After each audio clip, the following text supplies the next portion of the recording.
আল্লাহ বলছেন কুতিবা আলাইকুমুস সিয়াম, তোমাদের উপরে সিয়ামকে ফরজ করা হয়েছে। সিয়াম কাকে বলে? আস-সাওমু ওয়াস-সিয়ামু আল ইমসাকু আনিত তুআমে ওয়াশ শাহাওয়াতি বিন-নাহার।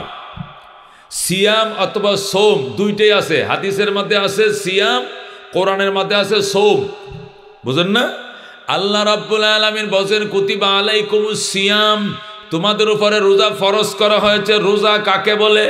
আল ইমসাকু আনিশ শাহওয়াতি ওয়াত তুআমে বিন-নাহার, দিনের বেলায় পানাহার থেকে বিরত থাকা, স্ত্রী সঙ্গম থেকে মেলামেশা থেকে বিরত থাকা, সুবে সাদেক থেকে নিয়ে মাগরিবের আজান পর্যন্ত খানা ফিনার থেকে বিরত থাকতে হবে, স্ত্রী মেলামেশা থেকে বিরত থাকতে হবে। এটাকে বলা হয় সিয়াম। সেই সুবে সাদেক থেকে শুরু হবে, বেলা ডুবা পর্যন্ত পানাহার করা যাবে না। কথা কোন ঠিক কিনা? বেলা ডুবার পরে ইফতার করবা, ইফতার করার পর আবার খাইতে পারবা, মাগরিব পরে আবার খাইবা, তারাবি পরে আবার খাইবা, সেহরির টাইমে আবার খাইবা, রাতভর খাইতে পারবা। কিন্তু যেই মাত্র সুবে সাদেক হয়ে যাবে, খানা ফিনা বন্ধ করেন, আর মাত্র আধা মিনিট সময় বাকি আছে, ঠিক কিনা? এর মধ্যে খানা বন্ধ করে দিতে হবে, আর খাওয়া যাবে না। দুস্থ, তোমাদের উপরে রোজা ফরজ করা হয়েছে। রোজা কাকে বলে? আমাদের হানাফি মাযহাবে এই আখিরি জামানার উম্মত রহমতুল লিল আলামিনের উম্মতের জন্য রোজা হলো পানাহার থেকে বেঁচে থাকতে হবে এবং স্ত্রী মিলামেশার থেকে বেঁচে থাকতে হবে। কতক্ষণ থেকে কতক্ষণ? সুবে সাদেক থেকে পরের দিন বেলা ডুবা পর্যন্ত। এটা হলো উম্মতে মুহাম্মাদিয়ার জন্য রোজা। কিন্তু আগের জামানায় রোজা ছিল, আগের জামানায় রোজা ছিল ইফতার টু ইফতার। যেরকম আল্লাহু আকবার। আজকে ইফতার করবা, ইফতারির পরে আরো ভাত বিরিয়ানি যা খাও ওই টাইমে খেয়ে নিবা, ঘুমোত্তন ওইটা আর কোনো খাওয়া দাওয়ার সুযোগ নাই। ইফতার টু ইফতার মানে রোজাটা ছিল প্রায় 23 ঘন্টা। কয় ঘন্টা?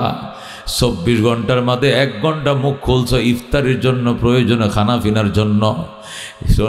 খানা ফিনা খায় যেই মাত্র ঘুমাইছো, সেহরির জন্য আর ওটা যাবে না। পরের দিন আবার ইফতারের টাইমে মুখ খুলবা 23 ঘন্টা। কয় ঘন্টা? 23 ঘন্টা ছিল। কিন্তু আমাদের নবী রাহমাতুল লিল আলামিন সাল্লাল্লাহু আলাইহি সাল্লাম, আমরা দুর্বল, এ দুর্বল উম্মতের জন্য নবীজি দরখাস্ত করছেন, আল্লাহ আমার উম্মতের জন্য, এরা আখিরি জামানা আইছে, বয়সও কম, হায়াতও কম, শরীর হোক না, ও ছোটো মোটো মানুষ, 3.5 4 রাত লম্বা, এটি সারাদিন 23 ঘন্টা উপোস থাকতে পারবে না। এদেরকে রাত্রে উইটে সেহরির পারমিশন দাও। আল্লাহকে পারমিশন দিলাম, সুবহানাল্লাহ।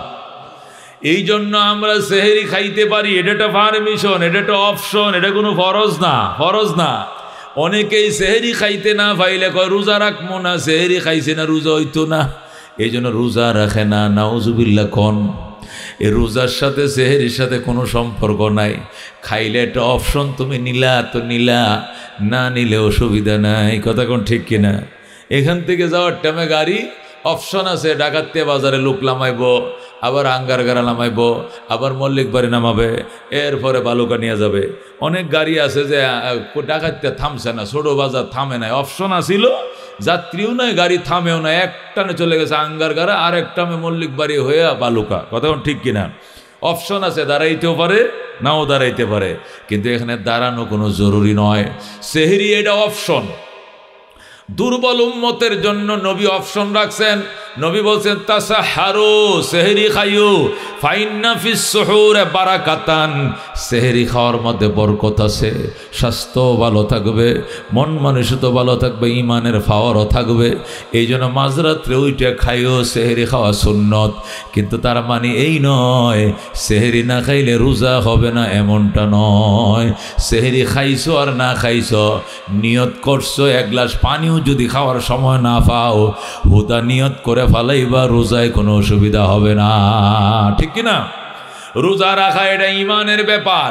সেহরি খাইলেও যেরকম শরীর ছিল, যেদিন সেহরি খাওয়ার জন্য উঠতে পারো না, আজান দিছে পরে উঠছো, দেখবা এমনই লাগে, হালকা কোনো ক্লান্তি লাগে না। কথা কোন ঠিক কিনা? মাঝে মধ্যে আমাদেরও হয়, সেহরির আগে আজানটা দিয়ে দিছে, হয়তোবা আমরাও খেতে পারি নাই, বউ বাচ্চা নিয়ে একসাথে নিয়ত শুধু করছি, পানি খাওয়ারও টাইম পাই নাই, এমনও কোনো বছর দু একদিন হইতেই পারে। দোস্তরে এতে কোনো রোজা ভাঙ্গা যাবে না, ভাঙ্গা যাবে না, খবরদার খবরদার। সেহরির সাথে রোজার কোনো সম্পর্ক নাই। রোজা রাখছো নিয়ত করে ফালাইবা, রোজা তারাবি সেহরি ইফতার সব ঠিক আছে, তবে সেহরি কেউ খেতে না পারলে অসুবিধা নাই, রোজা তোমাকে রাখতেই হবে। বিনা ওজরে একটা রোজা তুমি যদি কাজা করো দোস্ত, 60টা দিবা কাফারা, একটা দিবা কাজা, কাজা কাফারা মিললে হবে 61টা। 61টা রোজা রাখলেও রমজান মাসের রোজার বরকত পাইবা না। যেরকম আল্লাহু আকবার।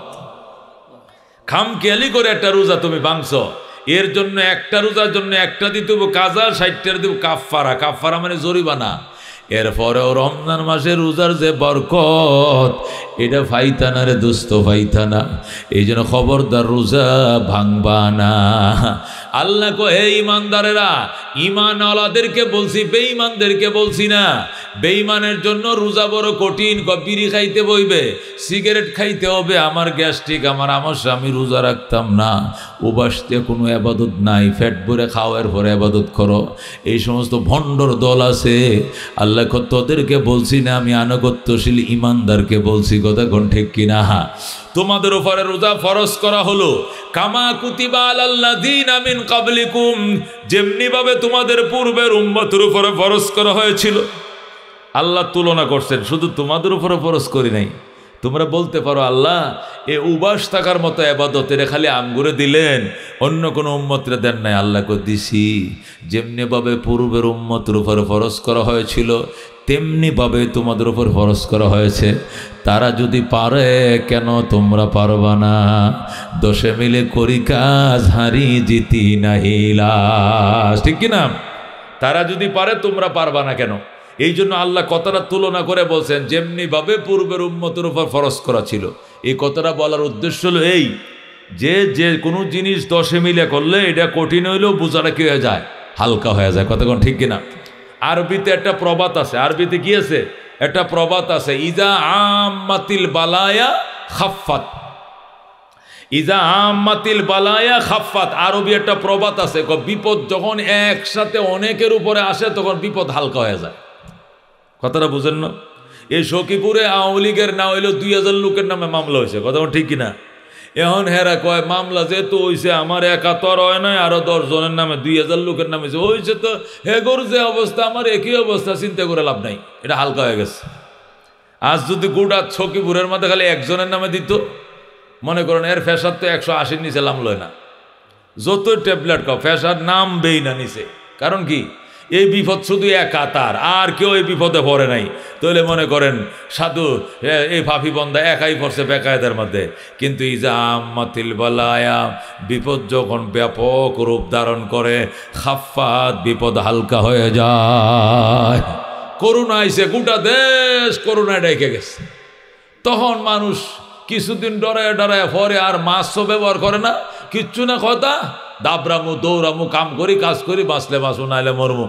সবারই হইতেছে, আমারও হইলেও তো হবো, আর কি আর করমু।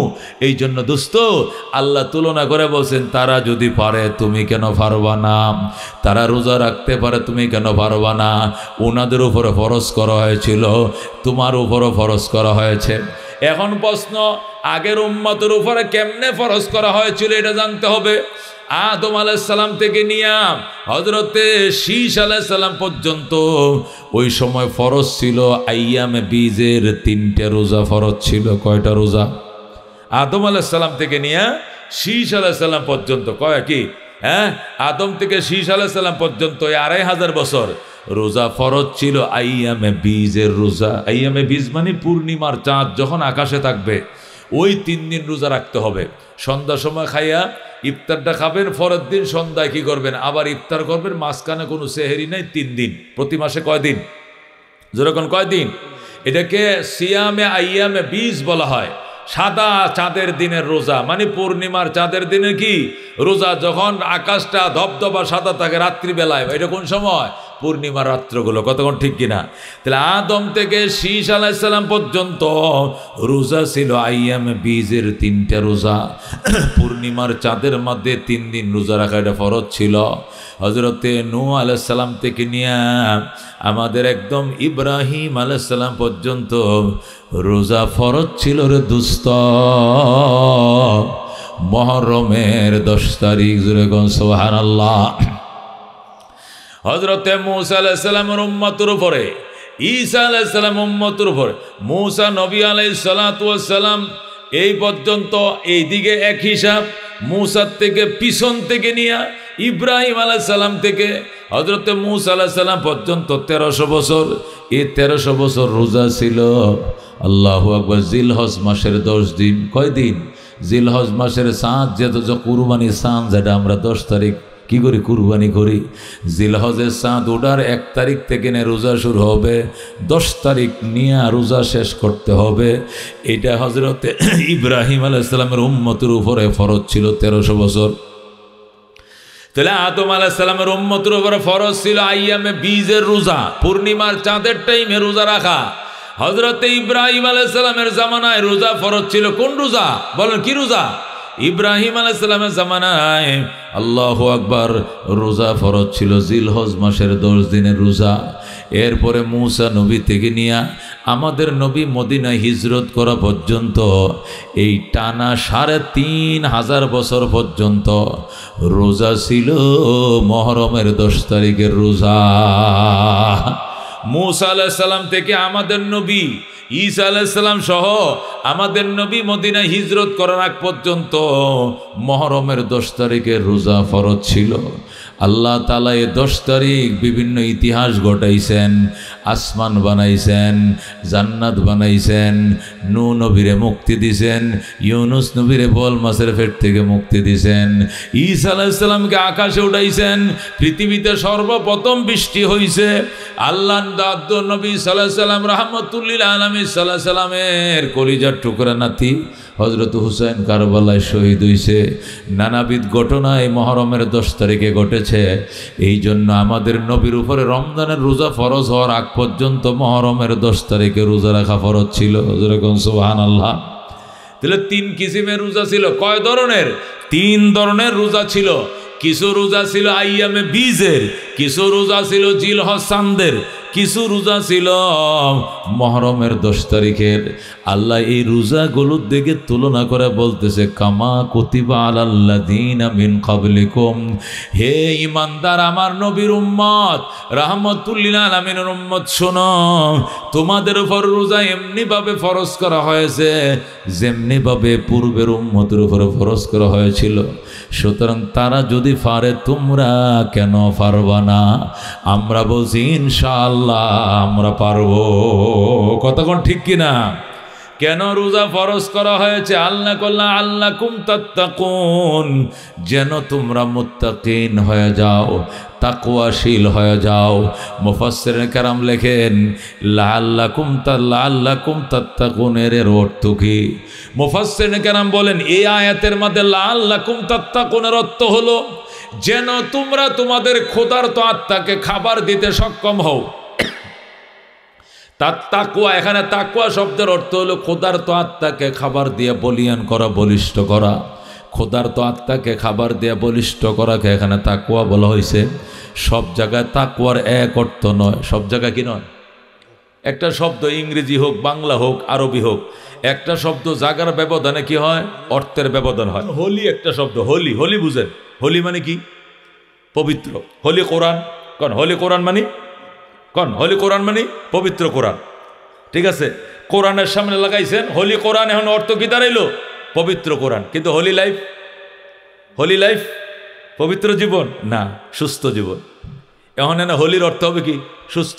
এই হোলি লাইফ, হোলি ফ্যামিলি, বুঝেন না? ইংরেজির ছাত্র তো অনেক অনেক আছেন, আপনারা বুঝেন কিনা? তাহলে হোলি কোরআন মানে পবিত্র কোরআন, হোলি লাইফ মানে পবিত্র লাইফ না, কি লাইফ? সুস্থ জীবন। হোলি ফ্যামিলি, সুস্থ ফ্যামিলি। হোলি ফ্যামিলি হাসপাতাল, সুস্থ ফ্যামিলি হাসপাতাল। কথা বুঝতে পারছেন? তো একটা শব্দ এই জায়গায় এক অর্থ দিবে, ওই জায়গা কি দিবে? আর এক অর্থ দিবে। শব্দ কিন্তু একটাই, শব্দ কি? একটাই। তাকওয়া একটা শব্দ। তাকওয়া মানে পরহেজ করা, তাকওয়া মানে বেঁচে থাকা, তাকওয়া মানে ক্ষুধার্ত আত্মাকে খাবার দেওয়া। জোরে কোন আল্লাহু আকবার। যেহেতু তাফসিরুল কোরআন মাহফিল ঘোষণা করেছে, এই জন্য এই আয়াত থেকে আপনাদেরকে তাফসির শোনাইতেছে। আল্লাহ বলেন, তোমাদের উপরে রোজা ফরজ করা হয়েছে হে ঈমানদারেরা, যেমনি ভাবে তোমাদের পূর্বের উম্মতের উপরে ফরজ করা হয়েছিল, যেন তোমরা তাকওয়া অর্জন করতে পারো। রোজা ফরজ করছে আল্লাহ কেন? তাকওয়া অর্জন করার জন্য রোজা ফরজ করেছে। এখন তাকওয়াটা কি? এই আয়াতের মধ্যে তাকওয়ার অর্থ হলো ক্ষুধার্ত আত্মাকে খাবার দেওয়া। জোরে কোন, ক্ষুধার্ত আত্মাকে কি দেওয়া? খাবার দেওয়া। এটাই হলো এখানে তাকওয়ার অর্থ। ক্ষুধার্ত আত্মাকে খাবারটা কিভাবে দিবে, এটার ব্যাখ্যাটা কি, এটা বোঝার জন্য আগে বুঝতে হবে একটা মানুষের জীবনে দুইটা জিনিস আছে। বলেন কয়টা জিনিস? জোরে বলেন। একটা মানুষ চলে কয়টা জিনিস দিয়া চলে? একটা দেহ আর একটা আত্মা। বলেন, মানুষ কয়টা জিনিসের মাধ্যমে চলে? একটা দেহ খাঁচা, আর একটা এটার মধ্যে একটা ইঞ্জিল আছে আত্মা। দেহ আর আত্মা দুইটা দিয়ে মানুষ। কতক্ষণ ঠিক কিনা? দেহ মারা গেলে আত্মা উড়াল দিবে, আত্মা চলে গেলে দেহ অচল হয়ে যাবে। যে দেহের ভিতরে আত্মা নাই, এ দেহটাকে বলে লাশ। কি বলা হয়? লাশ মানে লা শাইয়া ফিহে, এখানে কিছু নাই, মানে এখানে আত্মা নাই। এই জন্য লা শাইয়া, এটার সংক্ষেপে কয় লাশ। এইটা লোকটা কি হয়ে গেছে? লাশ হয়ে গেছে। লাশ হইল কেমনে? আগের লোক, হাত আছে, পা আছে, নাক আছে, সব আছে, কিন্তু আত্মা নাই। সব আছে কে নাই? আত্মা নাই। এই জন্য লা শাইয়া ফিহে, এখানে কিছুই নাই। এই জন্য সংক্ষেপে বলা হয় লাশ। মুর্দা মানুষকে সংক্ষেপে কি বলা হয়? লাশ। এবার বুঝেন, তাফসির অনেক কঠিন, বুঝতে হবে। রমজানকে সামনে নিয়ে যেহেতু তাফসির করতেছি, সকিপুরে 2 ঘন্টা দিছি, এখানেও 2 ঘন্টা দেবো ইনশাআল্লাহ। রাজি আছেন ইনশাআল্লাহ? কিন্তু খেয়াল করে শুনলে মজা পাবেন, নতুবা মজা পাবেন না। আল্লাহ বলেন, দুস্থ মানুষের জীবন পরিচালনা করি 2 জিনিস দিয়ে। কয় জিনিস? একটা দেহ আর একটা আত্মা। কথা কোন ঠিক কিনা? দেহ মারা গেলে আত্মা বাঁচবে না, আত্মা মারা গেলে দেহ ঠিকবে না, একটা চলে গেলে আরেকটা অচল। কথা কোন ঠিক কিনা? এই জন্য আল্লাহ বলছেন, বন্দা দেহকেও সচল রাখো, আত্মাকেও সচল রাখো, তুমি সুস্থ থাকবা। এই জন্য আল্লাহ দেহকে খাবার দিতে বলছেন, আত্মাকেও খাবার দিতে বলছেন। এখন প্রশ্ন হলো, দেহকে খাবার দিব কি দিয়া? দেহের খাবার কি দিয়া দিব? দেহের খাবার কি দিয়া দিব, এটা বোঝার জন্য আগে বুঝতে হবে দেহ কাকে বলে। আল্লাহ দেহ কি দিয়ে বানাইছে? আল্লাহ দেহ বানাইছে 3 জিনিস দিয়া। কি জিনিস? কয় জিনিস দিয়ে? আগুন, পানি, মাটি, বাতাস। 4 জিনিস দেহ বানাইছে। কয় জিনিস দিয়ে? আল্লাহ দেহ কয় জিনিস দিয়ে বানাইছে? আগুন, পানি, মাটি, বাতাস। এই 4 আইটেম দিয়ে আল্লাহ কি বানাইছে? দেহ বানাইছে। আগুন, পানি, মাটি, বাতাস। কয় জিনিস দিয়ে দেহ বানাইছে আল্লাহ? 4 জিনিস দেয়া। আল্লাহ 4 জিনিস দিয়ে দেহ বানাইছে। আর বলছে দেহ যেহেতু 4 আইটেম দিয়ে বানাইছি, ওই 4 আইটেম দিয়ে দেহকে তুমি খাবার দাও। 4 আইটেম দিয়ে খাবার দাও। এই জন্য আমরা আগুনে সিদ্ধ করা খাবার দেহরে দেই। কথা কোন ঠিক কিনা? যা খাই সব আগুনে সিদ্ধ করা। কথা কোন ঠিক কিনা? পানি তো সরাসরি পান করি, ঠিক কিনা? মাটির থেকে উদ্ভিদ সব আমরা খাই। মাটির ফল, মাটির ফুল, মাটির ফল, মাটির ফুল, ফ্রুট, কলা, আপেল, নাশপাতি, বেদানা মাটিতে হয়। কথা কোন ঠিক কিনা? তাহলে আগুন, পানি, মাটি, বাতাস, এই 4 আইটেম দিয়ে আল্লাহ দেহ বানাইছে। এই 4 আইটেম দিয়ে দেহকে খাবার দিতে হবে। আগুনের তৈরি জিনিস আমরা দেহকে দেই, মাটির তৈরি জিনিস আমরা দেহকে দেই। ও দুস্থ, পানি সরাসরি পান করি, বাতাস থেকে আমরা অক্সিজেন নেই। কি নেই? অক্সিজেন নেই। যে 4 আইটেম দিয়ে আল্লাহ দেহ বানাইছে, ওই 4 আইটেম দিয়ে আল্লাহ দেহের খাবার তৈরি করেছে। কথা কোন ঠিক কিনা? এই দেহর সাথে আরেকটা সহোদর ভাই আছে, এর নাম হলো আত্মা। কি বলেন? আত্মা। ওই আত্মাকেও খাবার দিতে হবে দুস্তরে। ওই আত্মা, আল্লাহু আকবার। খাবার কি? আগে বুঝতে হবে আত্মা কি জিনিস। আল্লাহু আকবার। দেহর খাবার কি, এটা বোঝার জন্য যেরকম বলছি, দেহ কি দিয়ে বানাইছে, দেহ কি জিনিস? আগুন, পানি, মাটি, বাতাস, ওই 4 জিনিসের মিশ্রণের নাম হলো দেহ। আল্লাহ আগুন, পানি, মাটি, বাতাস, এই 4 আইটেম দিয়ে দেহরে খাবারও দিচ্ছে আমার আল্লাহ। কথা কোন ঠিক কিনা? এই দেহর খাবার আবার দুই প্রকার, আগুন পানি মাটি বাতাস দিয়ে দেহ বানাইছে। আগুন পানি মাটি বাতাসের আইটেম দিয়ে দেহকে আল্লাহ খাবারও দিচ্ছে। এই দেহের খাবার আবার দুই প্রকার। বলেন কয় প্রকার? এই দেহের কিছু খাবার হইল দেহকে ডেলি দিতে হয়, আর কিছু খাবার হলো দেহকে ডেলি দেওয়া যায় না, যখন যেটা পাওয়া যায় দিতে হয়। দেহকে যে ডেলি খাবার দেয় এটা হলো ভাত মাছ, এটা ডেলিকে আমরা সবাই কারে দেই, দেহকে দেই। ডেলি ভাত খাইতে হয়, ডেলি মাছ খাইতে হয়, ডেলি শাকসবজি রুটি আমরা খাই, এটা ডেলি খাবার দেহের জন্য। আবার দেহের জন্য কিছু খাবার আছে ডেলি খাবার নয়, মৌসুমি খাবার। যেরকম এখন আমজাম নাই, আমজাম খায়ও দেহকে দিতে পারি না। এখন বেল পাওয়া যায় বেল দিব, বড়ই পাওয়া যায় বড়ই দিব, আপেল পাওয়া যায় আপেল দিব, কিছুদিন পরে কাঁঠাল আসবে কাঁঠাল দিব, এরপরে আম আসবে, এরপরে লিচু আসবে। 12 মাসে 13 ফল।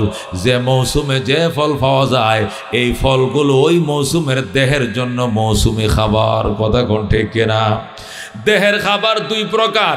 কিছু খাবার দেহকে ডেলি দিতে হয়, যেরকম ভাত মাছ বাঙালি এটা ডেলি খাইতে হয়, এটার দ্বারা দেহটা জিয়ে থাকে, বেঁচে থাকে। আরেকটা খাবার দেহর জন্য এটা ডেলি খাবার নয়, এটা মৌসুমি খাবার। যেমন 12 মাসে 13 ফল, এটা দেহের জন্য মৌসুমি খাবার। এটা দেহকে কেন দিতে হয়?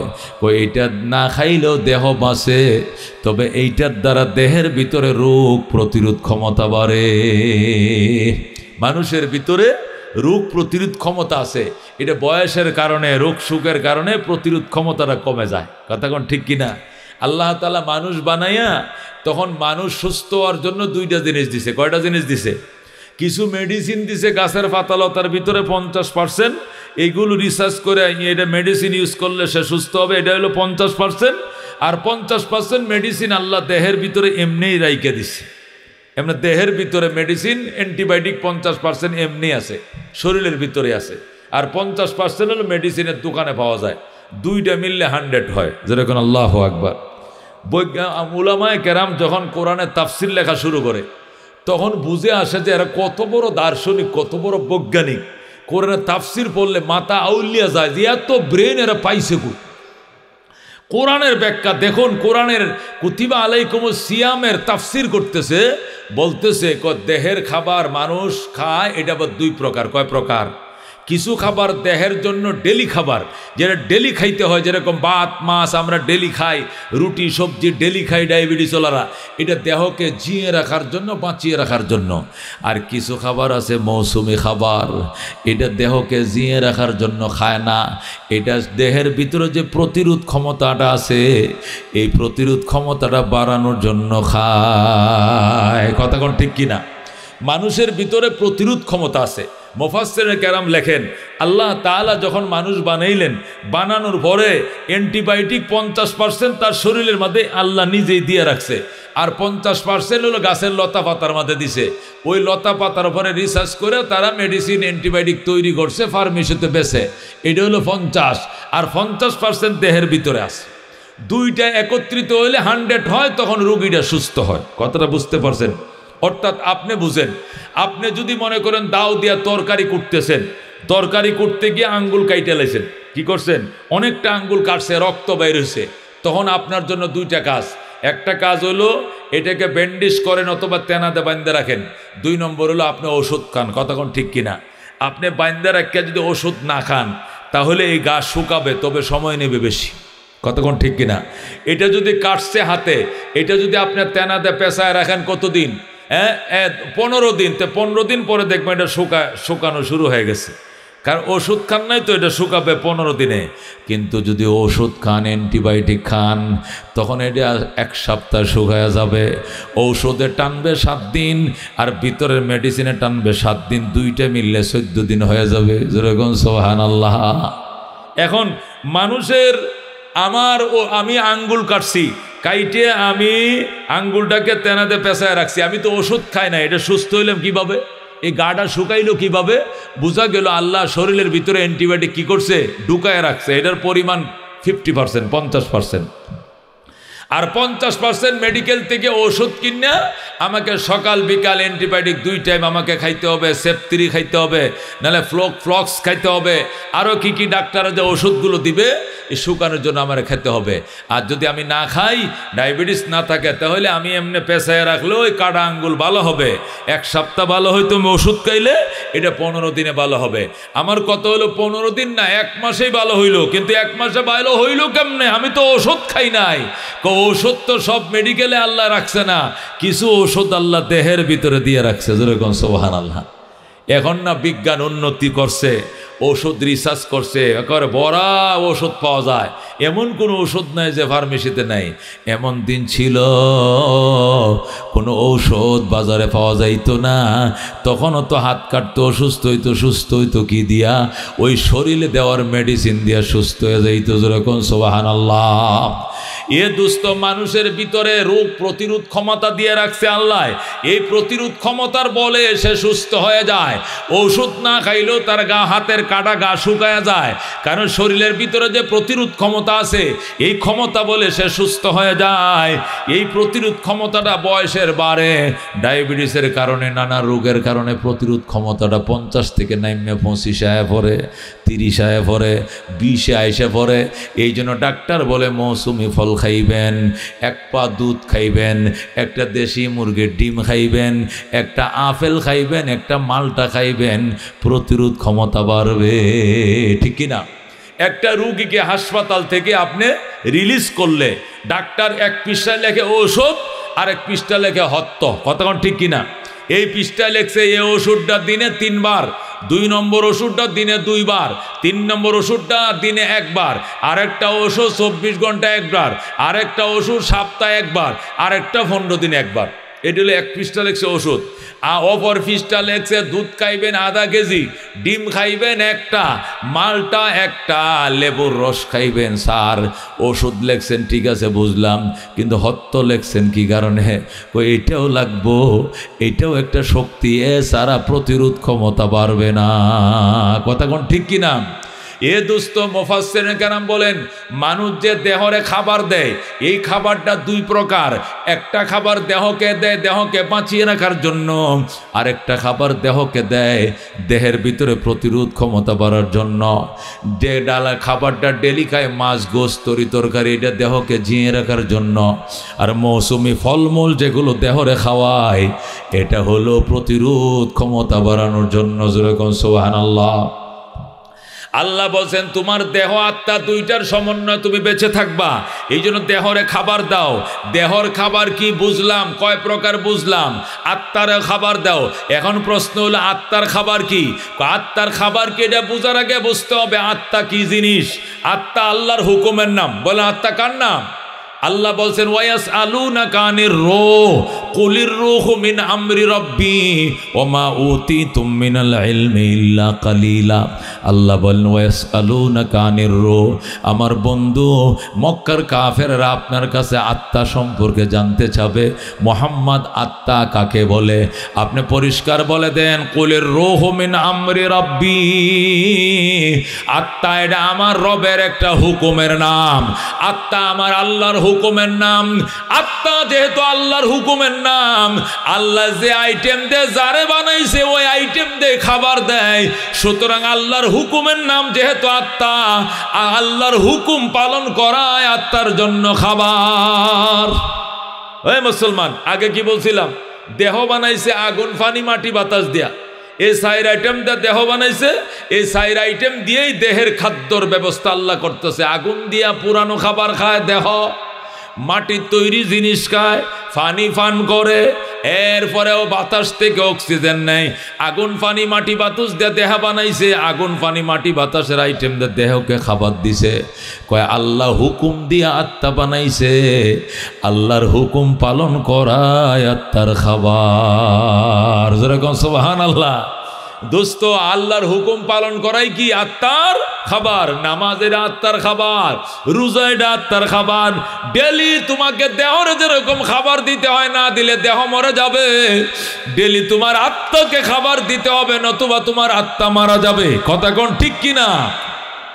দোস্ত আল্লাহ হুকুম দিয়ে আত্মা বানাইছে, হুকুম পালন করে আত্মার খাবার। দেহের খাবার যেরকম দুই প্রকার, আত্মার খাবারও দুই প্রকার। যেরকম সুবহানাল্লাহ।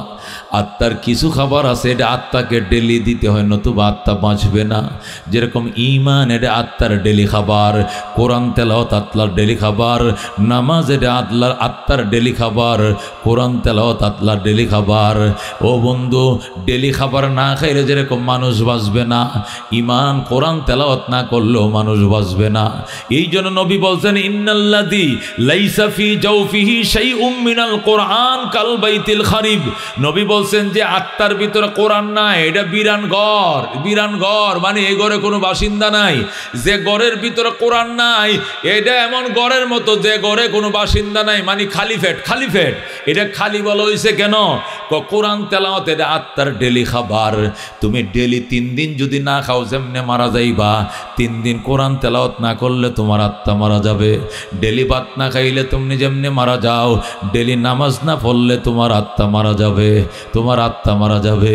এই জন্য নবী বলছেন, যে জিকির করে তার আত্মা জিন্দা, যে জিকির করে না তার আত্মা মুর্দা। কেন বলছে? জিকির এটা আত্মার ডেলি খাবার। ভাত যেরকম তোমার দেহর ডেলি খাবার, 3 দিন ভাত না খাইলে যেরকম ময়ূরে ফুলিশ হয়ে যাবে, আগ করে বেটকায় থাকবা, 3 দিন জিকির না করলে তোমার আত্মাও মারা যাবে। এই জন্য নবী বলছেন, যে আত্মায় জিকির নাই আত্মা মুর্দা, যে আত্মার জিকির আছে ওই আত্মা জিন্দা। যেরকম আল্লাহু আকবার। এ দোস্ত, এই জন্য জিকির অত্যন্ত দামি জিনিস। জিকির মানে ঈমান, জিকির মানে আল্লাহ স্মরণ। জিকিরকারী বান্দা নিশ্চিত নিশ্চিত সে ঈমান নিয়ে কবরে যাবে। যেরকম আল্লাহু আকবার। জিকির করে আর লাভ হোক আর না হোক, একটা লাভ হবে, জিকিরকারী ব্যক্তি কোনো দিন বেঈমান হয়ে মরবে না। জিকিরকারী মানুষ মৌতের বিছানায় মনে হয়ে যায় লা ইলাহা ইল্লাল্লাহ মুহাম্মাদুর রাসূলুল্লাহ। কারণ সেই তসবিহ সারা জীবন পড়ছে, এটা তাকে তালকিন করা লাগবে না, অটোমেটিক তার মুখ দিয়ে জারি হয়ে যাবে। কথা কোন ঠিক কিনা?